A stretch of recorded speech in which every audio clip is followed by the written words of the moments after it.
या देवी सर्वभूतेषु लक्ष्मीरूपेण संस्थिता नमस्तस्यै नमस्तस्यै नमस्तस्यै नमो नमः।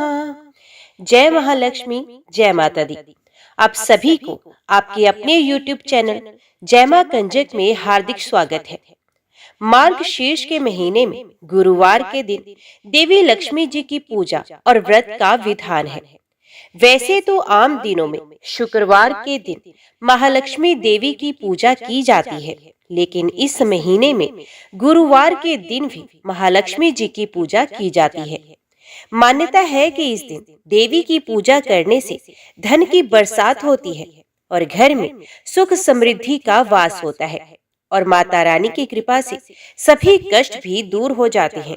इसलिए इस महीने में विशेषकर भगवान श्री कृष्ण और माता लक्ष्मी जी की पूजा जरूर करनी चाहिए। मार्गशीर्ष मास को अघन मास भी कहते हैं।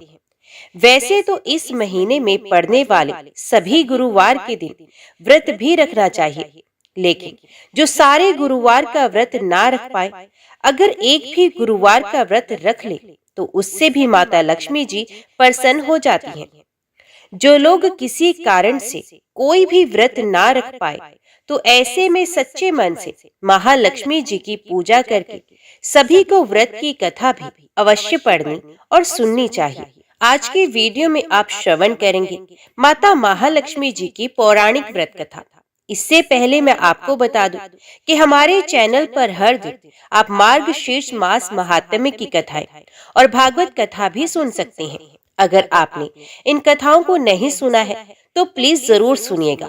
आइए भक्तजनों, ध्यान से सुने श्री महालक्ष्मी जी की व्रत कथा, गुरुवार की व्रत कथा। इसे श्रवण और पठन करने से दुख दारिद्र्य दूर हो जाता है। श्री महालक्ष्मी माता की कृपा से सुख संपत्ति ऐश्वर्य प्राप्त होता है।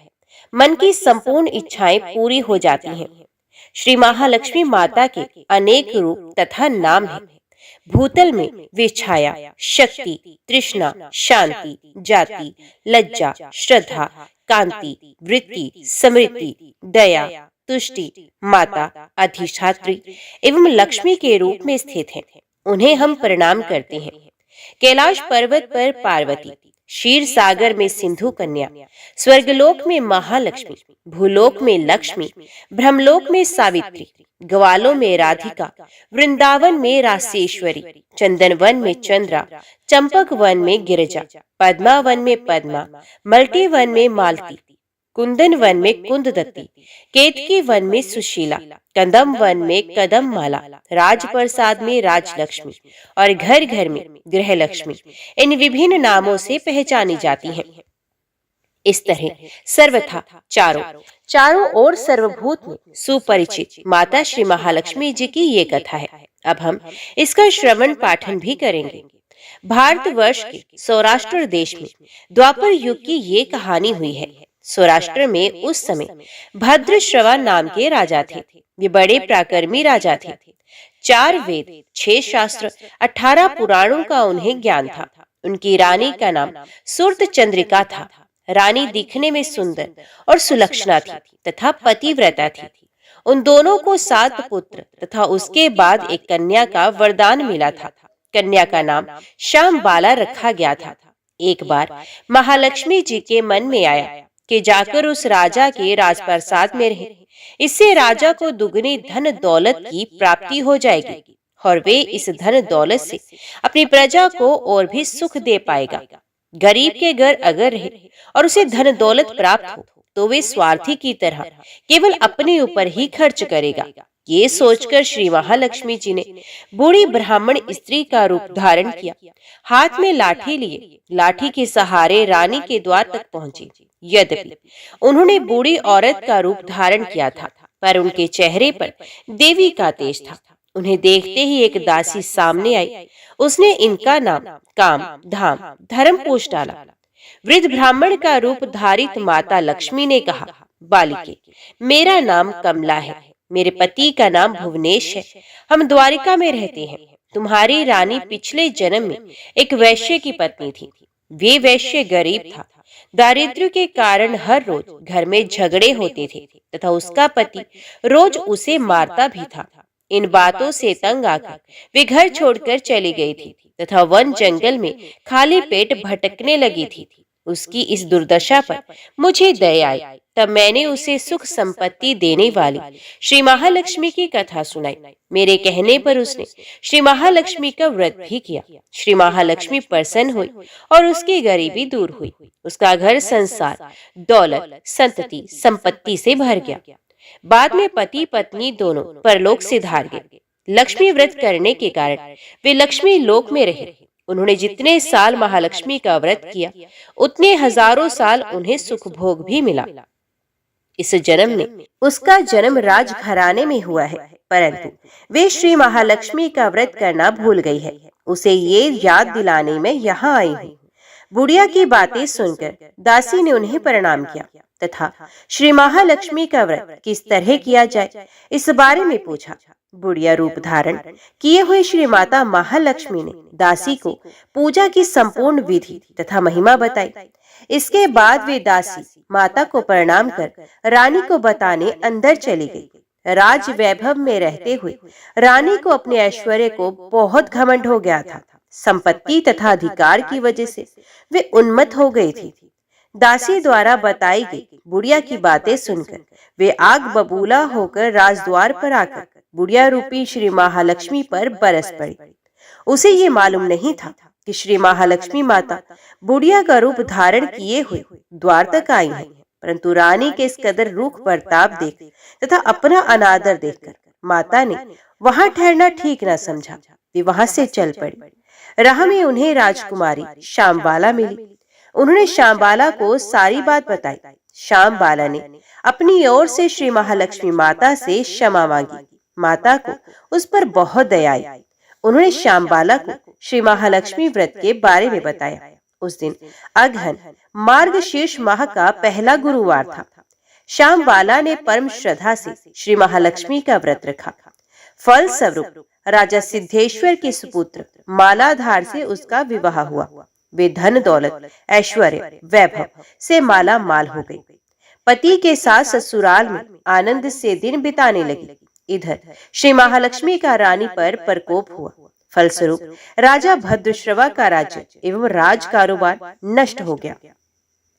यहाँ तक के खाने के लाले पड़ गए। ऐसी हालात में एक दिन रानी ने राजा से निवेदन किया, हमारा दामाद इतना बड़ा राजा है, धनवान है, ऐश्वर्यशाली है, क्यों न उसके पास जाए, अपना हाल उसे बताएं, वे जरूर हमारी मदद करेगा। रानी की इस बात पर राजा भद्रश्रवा दामाद के पास रवाना हुए।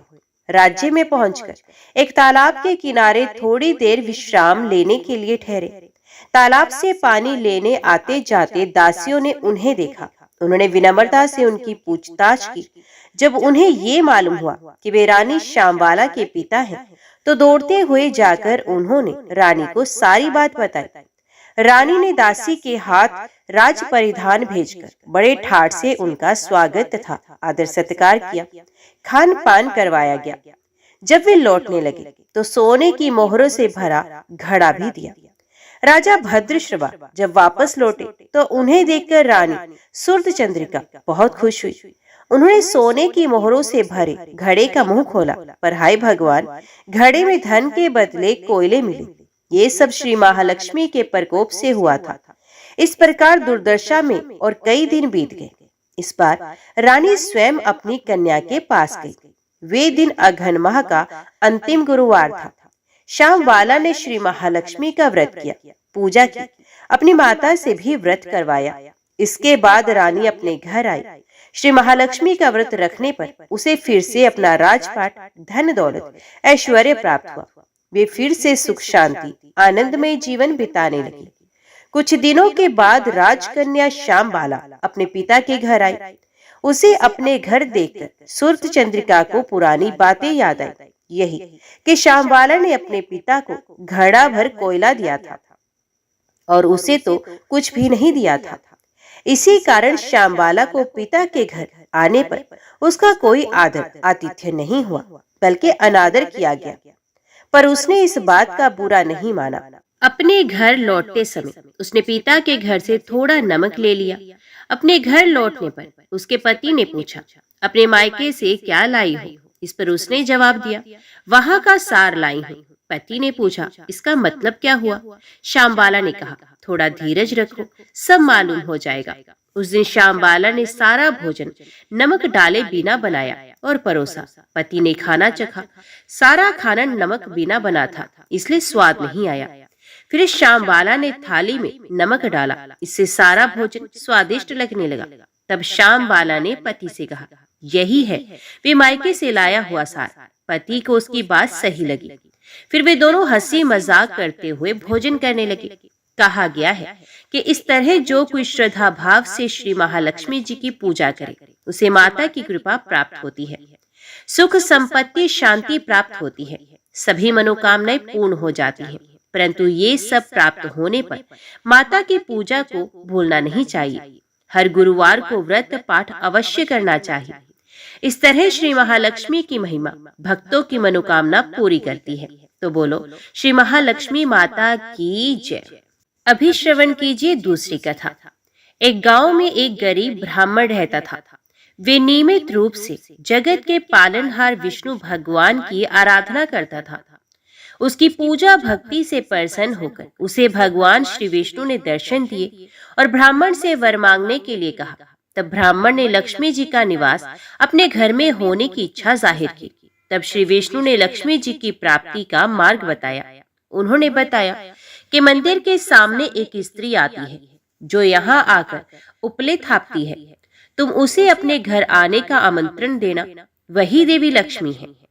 विष्णु जी ने ब्राह्मण से कहा, जब धन की देवी माता लक्ष्मी जी के तुम्हारे घर पधारेंगी तो तुम्हारा घर धन और धान्य से भर जाएगा। ये कहकर श्री विष्णु जी चले गए। अगले दिन वे सुबह ही वे मंदिर के सामने बैठ गया। लक्ष्मी जी उपले थापने के लिए आई तो ब्राह्मण ने उनसे अपने घर आने का निवेदन किया। ब्राह्मण की बात सुनकर लक्ष्मी जी समझ गई, ये सब विष्णु जी के कहने से हुआ है। लक्ष्मी जी ने ब्राह्मण से कहा कि मैं चलूंगी तुम्हारे घर, लेकिन इसके लिए पहले तुम्हें महालक्ष्मी व्रत करना होगा। 16 दिनों तक व्रत करने और 16वें दिन रात्रि को चंद्रमा को अर्घ्य देने से तुम्हारा मनोरथ पूरा होगा। ब्राह्मण ने देवी के कहे अनुसार व्रत और पूजन भी किया और देवी को उत्तर दिशा की ओर मुंह करके पुकारा। इसके बाद देवी लक्ष्मी ने अपना वचन पूरा किया। मान्यता है कि उसी दिन से इस व्रत की परंपरा शुरू हुई थी। सब प्रेम से बोलो लक्ष्मी नारायण भगवान की जय। एक बार राजा युधिष्ठिर जी श्री कृष्ण जी से पूछते हैं, भगवान, तीनों लोकों में लक्ष्मी दुर्लभ है, लेकिन व्रत होम तप जप नमस्कार आदि किस क्रम के करने से स्थिर लक्ष्मी प्राप्त होती है?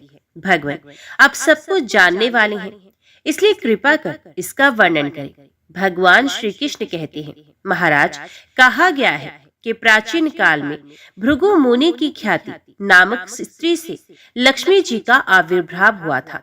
भृगु जी ने विष्णु जी के साथ लक्ष्मी का विवाह कर दिया था। लक्ष्मी जी भी संसार के पति विष्णु जी को अपने वर रूप में प्राप्त कर अपने को कृतार्थ समझने लगी। इसके बाद वे अपनी कृपा कटाक्ष से संपूर्ण जगत को आनंदित करने लगी। अब लक्ष्मी जी के प्रभाव से ही प्रजा में क्षेम व सुभिक्ष होने लगा। सभी उपद्रव शांत हो गए। ब्राह्मण हवन करने लगे। देवगण अवश्य भोजन प्राप्त करने लगे। राजा प्रसन्नता पूर्वक चारों वर्णों की रक्षा करने लगे। अब देवताओं को अति आनंद में निमग्न देखकर विरोचन जैसे दैत्यगण लक्ष्मी की प्राप्ति के लिए तपस्या तथा यज्ञ आदि करने लगे। वे सब सदाचारी व धार्मिक हो गए और फिर दैत्यों के पराक्रम से सारा संसार आक्रांत हो गया। कुछ समय के बाद देवताओं को लक्ष्मी का मद हो गया। अब वे शौच, पवित्रता, सत्यता और सभी उत्तम आचार भूलने लगे।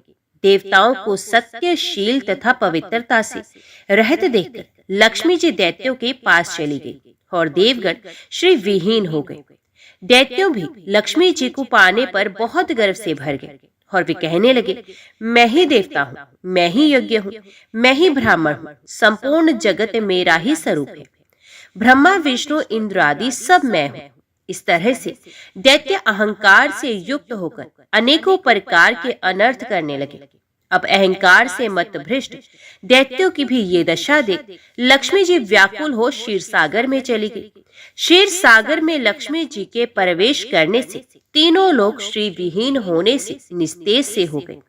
अब देवराज इंद्र ने अपने गुरु बृहस्पति से पूछा, महाराज कोई ऐसा व्रत या अनुष्ठान बताएं जिसके करने से पुनः स्थिर लक्ष्मी जी की प्राप्ति हो जाए। इंद्रराज की बात सुनकर बृहस्पति जी कहते हैं, देवेंद्र, मैं आपको अत्यंत गोपनीय श्री गुरुवार लक्ष्मी व्रत का विधान बताता हूँ, जिसे करने से आपका अभिष्ट सिद्ध होगा। ऐसा कहकर देवगुरु बृहस्पति ने देवराज इंद्र को व्रत की सारी विधि बताई। बृहस्पति जी के कहे अनुसार इंद्र ने इस व्रत का विधिवत आचरण किया। देवराज इंद्र को ये व्रत करते हुए देख विष्णु आदि सभी देवता, दैत्य, दानव, गंधर्व, यक्ष, राक्षस, सिद्ध, विद्याधर, नाग, ब्राह्मण, ऋषिगण तथा राजागण सभी ये व्रत करने लगे। कुछ काल तक ये व्रत करने पर उत्तम बल और तेज पाकर सभी ने विचार किया कि समुद्र को मत कर लक्ष्मी और अमृत को ग्रहण करना चाहिए। इस विचार के आने पर देवता तथा असुर मंदार पर्वत को मथानी दही मथने वाली और वासुकी नाग को रस्सी बनाकर समुद्र मंथन करने लगते हैं। मंथन करने पर सबसे पहले शीतल किरणों वाले उज्जवल चंद्रमा प्रकट होते हैं। उसके बाद देवी लक्ष्मी प्रकट होती हैं। लक्ष्मी जी के कृपा कटाक्ष को पाकर सभी देवता और दैत्य परम आनंदित होते हैं। भगवान विष्णु ने इस श्री लक्ष्मी व्रत को किया था, जिसके परिणाम से देवी लक्ष्मी ने भगवान विष्णु के वक्षस्थल का आश्रय ग्रहण किया। इंद्र ने भी इस व्रत को किया था, जिससे उन्हें त्रिभुवन का राज्य प्राप्त हुआ। लेकिन दैत्यों ने तामस भाव से इस व्रत को किया था, इसलिए ऐश्वर्य पाकर भी वे ऐश्वर्यहीन हो जाते हैं। बृहस्पति जी कहते हैं, महाराज इस प्रकार इस व्रत के प्रभाव से श्री विहीन संपूर्ण जगत फिर से श्री युक्त हो गया। तो बोलिए श्री महालक्ष्मी माता की जय। मार्गशीर्ष मास का शुभ फल पाने के लिए प्रत्येक गुरुवार माता लक्ष्मी की पूजा करने का विधान है। जितना महत्व इस माह भगवान विष्णु की पूजा का है, उतना ही महत्व उनकी प्रिय लक्ष्मी जी की पूजा करने का भी होता है। माना जाता है जो भी मार्गशीर्ष मास के गुरुवार को माता लक्ष्मी के निमित्त व्रत रखता है, उसके जीवन में माता लक्ष्मी की कृपा बरसती है। उसके घर में धन के भंडार माता लक्ष्मी की कृपा से भर जाते हैं। इस दिन चावल के लेप से रंगोली बनाई जाती है और घर की महिलाएं इस लेप से माता लक्ष्मी का स्वागत करती हैं। यदि माता लक्ष्मी को मार्गशीर्ष माह में आपने अपनी भक्ति से प्रसन्न कर लिया तो माना जाता है ऐसे लोगों पर कभी गरीबी का साया नहीं मंडराता और माता लक्ष्मी का अखंड आशीर्वाद सदैव के लिए उस भक्त पर बना रहता है। इसी के साथ इस महीने तुलसी के पेड़ के पास रोज शाम को सूर्यास्त के बाद घी का दीपक जलाना चाहिए। इससे माता लक्ष्मी और भगवान विष्णु दोनों का ही आशीर्वाद मिलता है। इस प्रकार प्रत्येक गुरुवार को मार्गशीर्ष मास में माता लक्ष्मी की पूजा करें। सबसे पहले स्नान करके स्वच्छ वस्त्र धारण करें, तभी पूजा की प्रक्रिया को प्रारंभ करें। स्नान आदि से निवृत्त होने के बाद धन की देवी माता लक्ष्मी की प्रतिमा स्थापित कर एक चौकी पर करें। उसके बाद कुमकुम, चावल, रोली, फूल, मेवे, मिठाई आदि उनको अर्पित करें। माता लक्ष्मी की पूजा के दौरान यदि उनकी कृपा पानी है तो उनके प्रति घर के द्वार पर कई सारे दीप प्रकाशित करें और जहां आप उनकी पूजा कर रहे हैं वहां उनकी प्रतिमा के सामने भी एक दीप प्रज्वलित करें। माना जाता है ऐसा करने से माता लक्ष्मी उस घर में सदैव के लिए निवास करती हैं और घर की सुख समृद्धि में बढ़ोतरी करती हैं। मान्यता है कि इस दिन एक समय के लिए मां लक्ष्मी अपने भक्तों के घर में प्रवेश करती हैं। इसलिए लोग इस दिन चावल के लेप से बनी आकर्षक रंगोलियां घर के द्वार पर बनाते हैं। पहले गुरुवार को चावल के लेप से बनी इस रंगोली में मां लक्ष्मी के चरण चिन्ह को अवश्य बनाएं।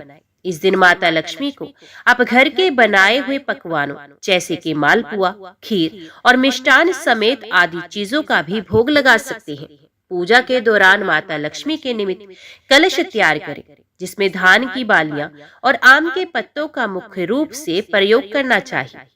मार्गशीर्ष के महीने में माता लक्ष्मी की पूजा दिन में 2 बार करने का विधान है, एक सुबह 5 बजे से पहले और दूसरी शाम को 5 बजे के बाद।